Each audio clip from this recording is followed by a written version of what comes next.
Anambra. Otuto mano ndi Anambra.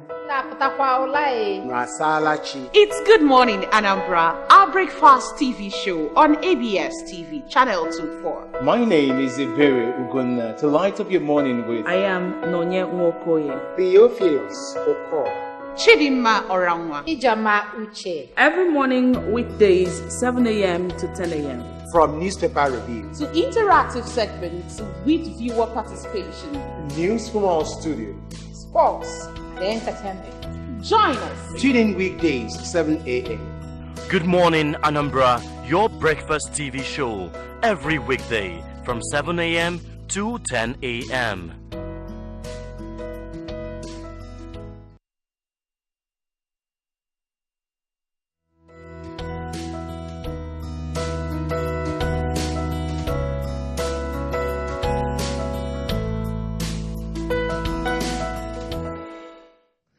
Well, it's very good to have you back. It's still Good Morning Anambra right here on ABS Television 24. I'm Iberi Ugunna.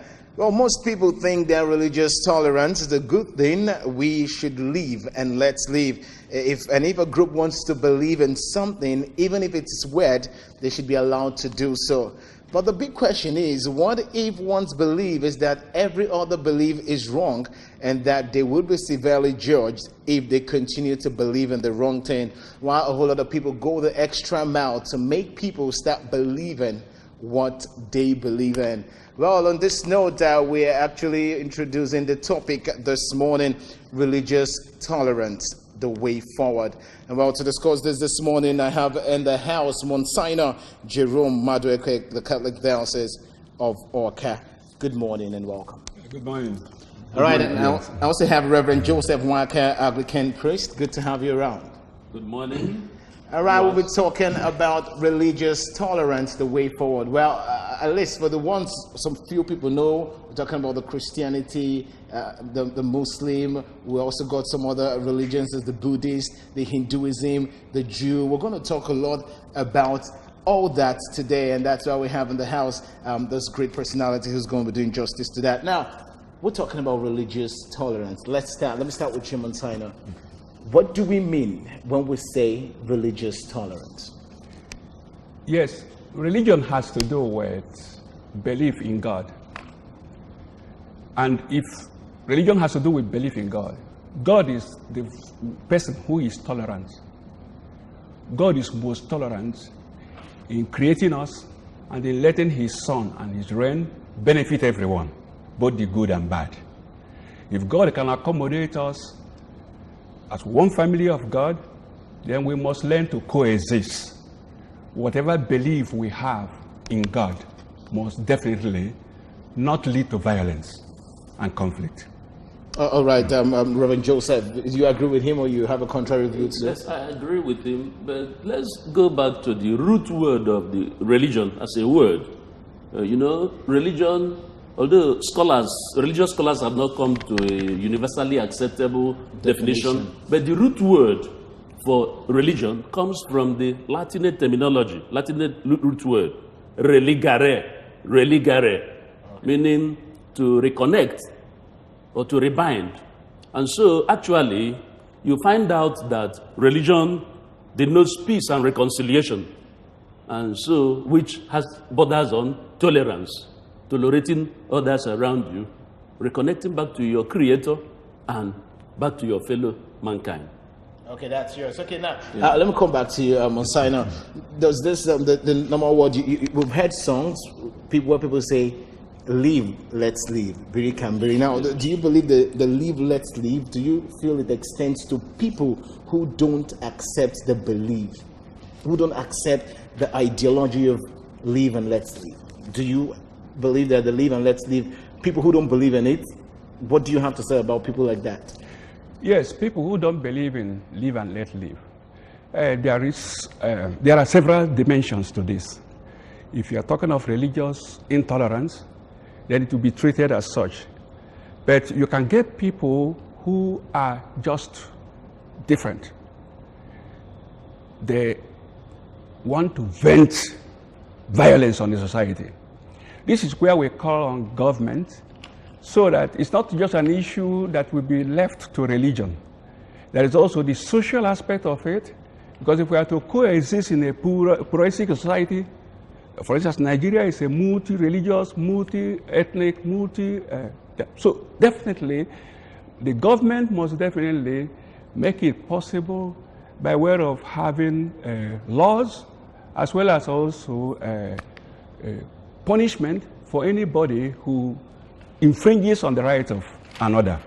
All right, let me come to you now, Reverend Joseph. There's no denying the fact that many people now see the country as a hostage to religious extremism, and Nigeria, like so many other countries, is a secular country going by her constitution. Now, let's take a quick look at the 1999 Constitution as amended. That says, it states that every person shall be entitled to freedom of thought, conscience, and religion, including freedom to change his religion or belief.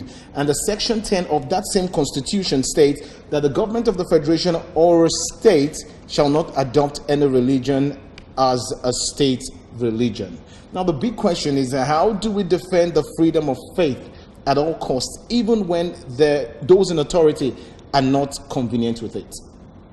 Now we know that the constitution states that everybody is free to worship in whatever religion they want to and believe whatever thing they want to believe. We've had situations where in the north, people are being killed because they're Christians. We've heard that people have been killed because they're Muslim. We've read stories that people are being sacked from their place of work because they are not worshipping in the same religion or belief as the community is. Where do we go from here? Like the Monsignor rightly said, the Nigeria is multi-religious society. Nigeria has no state religion, as it were. And so that's why the Constitution accommodates all forms of religion for the citizenry.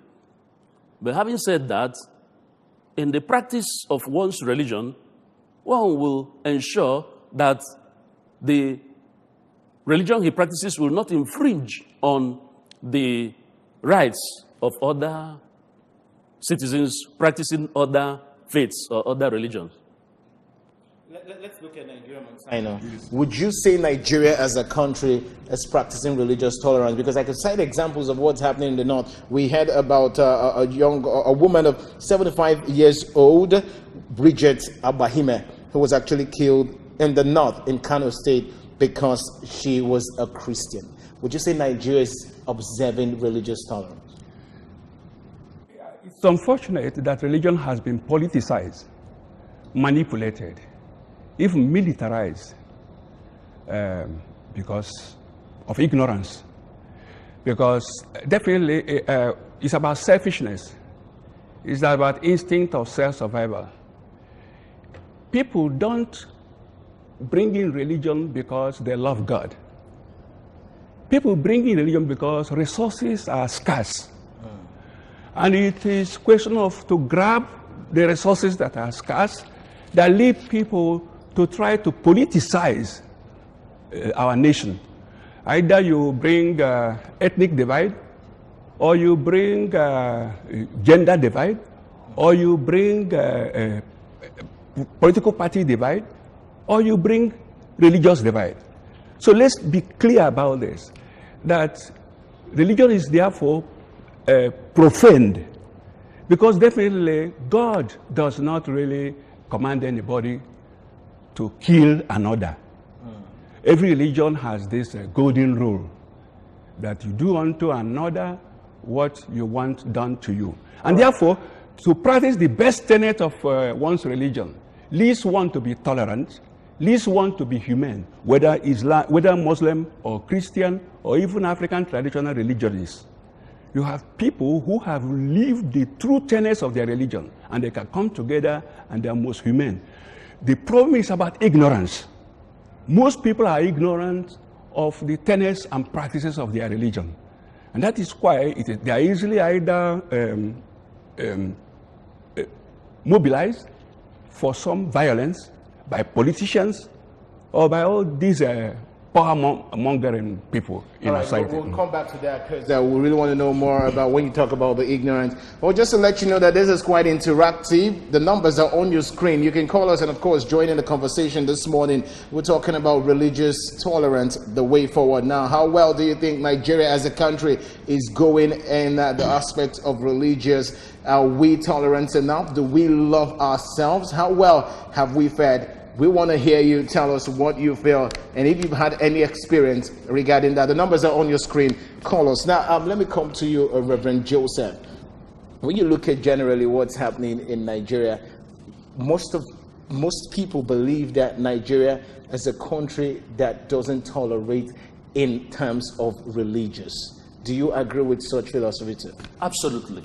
So what... Take, for instance, the case of this Dapchi girl, Leah Sharibu. Who was abducted with other Islamic students in the north. But they still hijacked her on the basis of her faith, that she failed to convert to Islam. And they failed to release her when they released the rest of her colleagues. So actually, there is religious intolerance in the country. Talking about religious intolerance, Monsignor, you talked about ignorance. I want you to draw more on it because if one who is ignorant, well, as I said, ignorance is not an excuse, of whatever kind. One who is ignorant, how do we help such people? Because we're talking about belief. There's some people who actually believe that, see, this is what works for them. And when you probably do things against that belief, you get them angry and probably they want to react. So where do we go? How do we go about this? Yes. Ignorance fans the ember of hatred, conflict, violence, and so on and so forth. Ignorance is overcome through education. First of all, you have the family, then you have the school, then you have the churches, and you have also the community. Okay. Let's take this call. Hello, good morning. Hello, good morning. I need you to turn down the volume of your TV set if you want to talk to us. Yes, I can hear you. Your name and location. All right, let's make it easy for ourselves. When you call us, as much as possible, turn down the volume of your TV set, or better still, just move away from your TV set so we can have a very quality discussion this morning. You were saying something before the call came in. I said that ignorance is overcome through education. And we have 4 institutions for this education that lead to socialization. You have, first of all, the family. It is in the family that it begins. When you talk of tolerance and intolerance, first of all, it's about character. Because definitely somebody has to be formed so that he learns to live and let live. He learns to accommodate others. Therefore, if the family can sow the seed of tolerance, where the parents already are giving example of tolerance to their children, so that even when your opinion differs from another, you can, live with the person. This is where everything begins.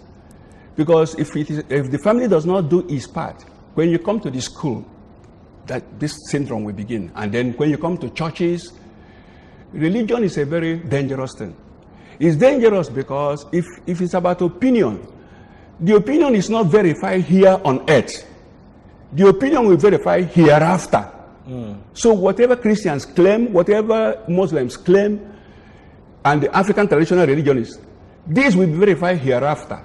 That is why it is possible that here we finish one another based on our religious belief, different religious belief. So that is why, therefore, we have to, first of all, truly believe in God, because God is most tolerant. God accommodates. And if you talk of Jesus Christ is most accommodating, most tolerant. This is how ignorance will be removed through religious education that is authentic. All right, let's take this call. Hello, good morning. Can you hear me? Hello, good morning. Yeah, I can hear you, guys. Yes, I can hear you. Your name and location. Yeah, my name is Charles. I'm calling from Enugu State. Your name is? Charles. I'm calling from Enugu State. All right, Charles from Enugu. Charles, go ahead with your contributions. Okay, I want to talk about the... Hello? Yeah, we can hear you. Just go ahead with your contributions. Hello. Charles, we can hear you. You're connected. I think network is really not being fair this morning. All right, Charles, please do well and call us back. Okay, good. So religious education we're talking about has to be genuine. It's not any religious education, but there's some religious education that leads to fanaticism. Leads one to exclude others and think that his belief is the only belief. Yes, that is where, I'm now asking if, someone who believes that way, what do we do about it? Because a lot of people believe that my decision, my belief, my religion is the right one. And anybody who is not doing what I'm doing probably is doing something wrong. So what I understand from what you're saying now is that it might not be a problem of religion.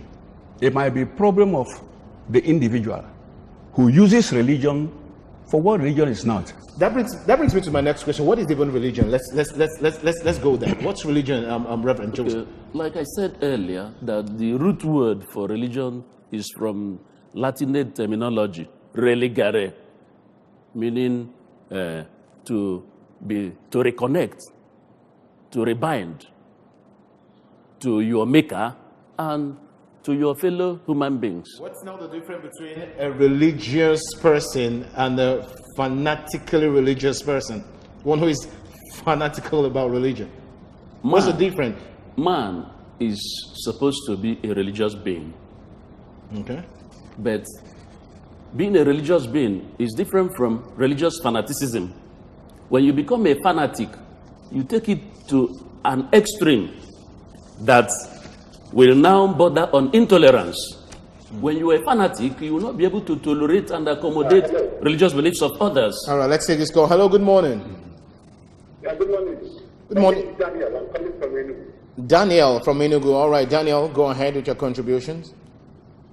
Okay, the problem with religion where it's not individual is what it was. The people who have accepted the religion, like the Christians, certain people that if you don't believe in Christians, if you don't believe in Jesus Christ, then you go to hell. Then the Muslim thing, if you don't believe in Muhammad, you go to hell.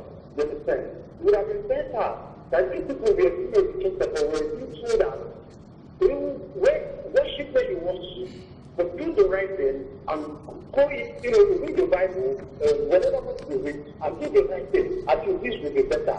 And when we talk about tolerance, it's not so you don't these people. You understand? So a lot of people from this place they do the wash and they don't know about this religion very well, and they try to call dogmatism. People don't question what they worship. They don't question the belief, what they were being told, or what they were being taught. You understand? So please, I don't want to take much of your time, but then let me drop from here. Sorry. All right, thank you very much, Daniel. You heard what Daniel said?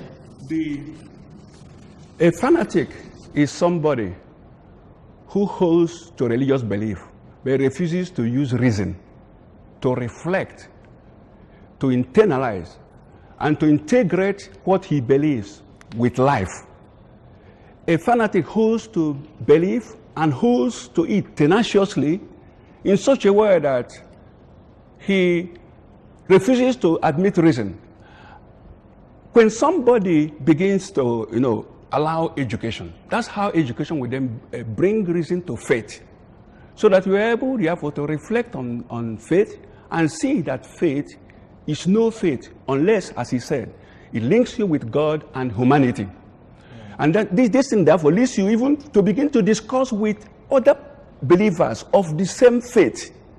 Because a fanatic does not even want to discuss with believers of his faith. He sometimes thinks that members of his faith that are not religious enough, that only he is religious. Right. This is the terrible thing that happens with the fanatic. Morning. Hello, good morning. Your name and location? Yeah, I'm calling from Oka. All right, AGK from Oka. AGK, go ahead with your contributions. Yes, I want to appreciate you. Okay. I want to say that besides political leaders, religious leaders are the most important people that influence people. Apart from spirituality, religious leaders have so much influence on the people. And I want to contribute here religious leaders should come together. They should come together and influence the people positively. Because I understand that even in the Christians, that you see, even than Christians, you see two people, like people trying to criticize the other group, the Catholics and the UMS, because sometimes the influence, the information, the leaders, if you guys put their contribution, tend to affect them negatively. I want to believe that you will be on there. So, if you want to be Jesus Christ and the Son of God and the Holy Spirit, I don't know why the Christians like that should be going among themselves. If we put it among themselves, the evidence can really stand as the one to fight people like this, like to religion. We have to be going among ourselves. So, our Christians know that should be able to come together and let people know that we can't know whether you are Catholic or you are Muslim or Protestant, we can't know them. We should talk to the people and teach the people about God, not about religion. God bless you. All right, thank you very much. Thank you very much, Educate. You heard what he says. Do you think that is possible? The religious leaders coming together and believing and talking to themselves and talking to the people that, hey, enough of this intolerance in this religious setting. We serve one God. Do you think that's possible in Nigeria? It's very possible. It's practicable for religious leaders to come together and have round-table conference and so that as they agree, then they now take it back to their followers, to their congregation, to now imbibe in them the need to be accommodating of others' faiths and beliefs for mutual peaceful coexistence in the society. Talking about fanaticism, okay? That is already happening. The Christians, they come together under the auspice of Christian Association of Nigeria, CAN. And the Christians and Muslims, they come together under Nigerian, NIREC, under Nigerian Islamic Religious, Religious Council. So you already have organ that where this roundtable conference is possible. But the problem is, even after discussion and resolution, whether they led those who practice religion, whether they want to practice the best tenets of their various religion. This is the problem. So when you have a fanatic is a word of his own. And he even discredits their leaders, thinking that their leaders are not as religious as he himself would think. All right, let's talk about cultural tolerance. Cultural tolerance, relating it to religious tolerance. Now, many religionists want to teach their children instead of sending them to public school so they can promote their own belief to them without the influence of the outside world. Now, doesn't this warp the children for the rest of their lives? That's question one. Isn't that also a form of enforced belief? You say teaching the children in the home. There's some parents who, let's take for instance what's been happening in the North for a while. They don't believe in the Western education. They don't believe that they should send their kids to school.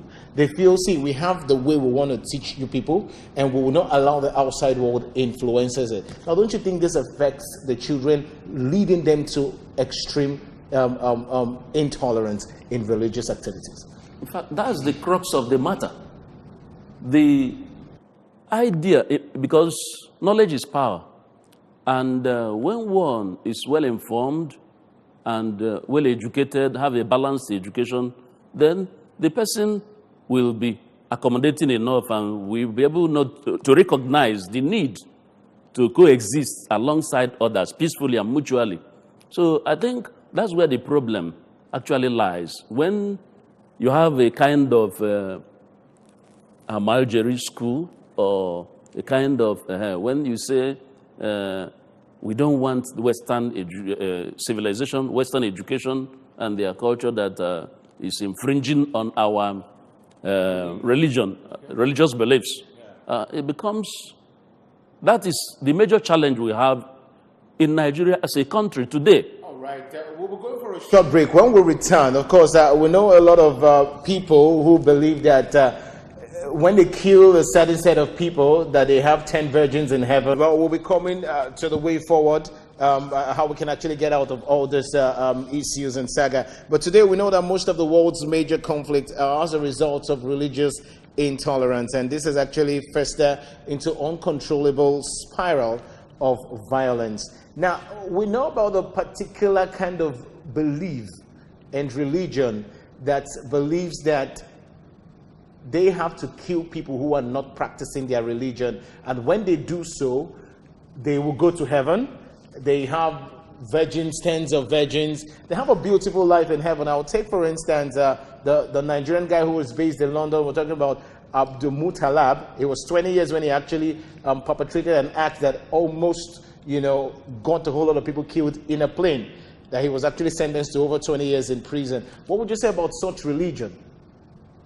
Well, religion actually borders on unity, because a lot of mutual people understanding. believe that religion is our biggest problem. You also buy that idea? Yes, you see the challenge borders on extremism, and when one becomes a religious fanatic or zeal without enough knowledge in practicing one's religion, when one is overzealous about his faith, his religious belief system, and without enough knowledge, then there is bound to be chaos and the infringement on the rights of other religious practitioners of other faiths. All right. I disagree. Religion is not the problem. It is the abuse of religion that is the problem. We have to distinguish between religion and the abuse of religion. So religion in itself is good. We cannot. I mentioned zeal without knowledge. When enough knowledge. When right. you are overzealous, that's abuse. That's right. That's right. You don't even abide by the tenets. You don't even know much about your religion, and you are bound to infringe on others' rights. Okay, because I can remember when I was in the university, there was always this debate between the Catholics and the Anglican. And it spanned on, because I know I knew a friend, there was this friend of mine then in school that wanted to get married. It was cool. She had a beautiful relationship with this young man, and it got to the point of marriage, and the parents of the girl refused totally because the guy was an Anglican and she is a Catholic. And I begin to ask myself, is this not part of the religious intolerance in the society, Montaigne? Are you talking of mixed marriage? Are you talking of marriage between different faith? Faith. Because when we're talking about religions, it still is to faith and belief. Yes. About this again, it's about ignorance. I come from Catholic Church. Catholic Church never rejects mixed marriage. In fact, Catholic Church allows even marriage between a Catholic and a Muslim. But the fact is that you have to learn that, first of all, that about faith, nothing should come between one's faith and God. In other words, even marriage can be sacrificed. Because for faith is witness, even witness unto one's blood. But the fact that you have to understand God and His love in order to be able to know how to worship and live in accordance with His command of love. Having said this, you are told, therefore, how, as Catholic, you can marry an Anglican or a Muslim. This is what we call mixed marriage. So Catholics allow that. So you cannot talk of intolerance in that area. So we can actually hold that. But it's a matter of just somebody living according to the tenets of his religious life. And that's why, therefore, even when somebody is in such marriage, it's unfortunate, even African culture comes into this. Africa does not believe that a woman has anything to bring, that a woman has an identity. Yes. That you have to submit to the man, everything, give up whatever religion, whatever you have. And this is, for me, really atrocious. That you give up also your belief Because of marriage. Because of marriage. This is what we bring, that's Because why when you talk of mixed marriage, it hardly works in Africa.